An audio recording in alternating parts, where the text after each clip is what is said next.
Beliau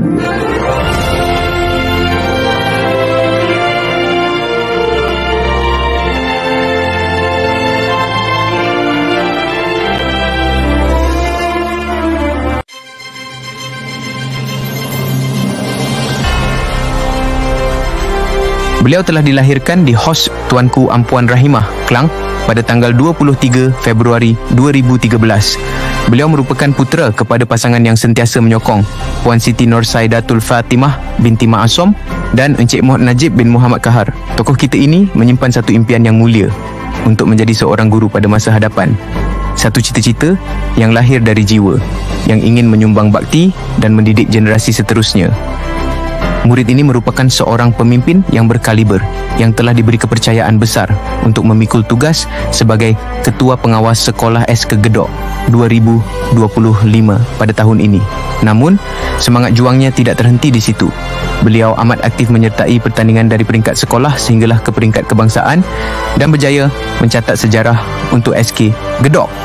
Antaranya ialah naib johan dalam pertandingan pingpong beregu dan kejohanan pingpong beregu MSSD. Tempat ketiga dalam kejohanan pingpong beregu MSSD perseorangan. Johan dalam Microbit Innovation and Robotic Competition MIRC 2025 peringkat kebangsaan. Beliau juga tidak ketinggalan menyertai program seperti Senyum Fun Run peringkat kebangsaan. Dengan segala hormatnya, marilah kita berikan tepukan yang paling gemuruh, berikan sorakan yang paling bersemangat bagi mengalu-alukan Abdullah Fawaz bin Muhammad Najib sebagai tokoh murid SK Gedok tahun 2025. Syabas dan tahniah.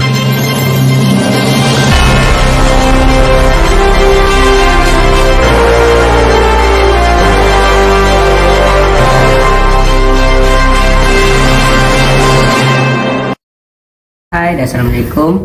Saya kat sini sebab saya nak cakap terima kasih kepada semua cikgu dan kawan-kawan saya yang telah datang dari hidup saya.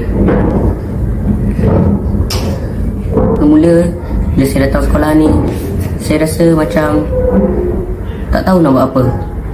Saya rasa dalam hidup ni cuma belajar. Tapi bila ada kawan saya, hilang rasa tu, hilang rasa tertekan, hilang rasa bosan. Korang memang terbaik lah. Saya rasa kalau tak ada korang, mungkin sekarang saya tak pernah senyum atas sekolah ni. Saya datang sekolah ni bukan sebab nak belajar je, tapi sebab saya nak hilangkan rasa bosan dan saya nak jumpa kawan-kawan saya yang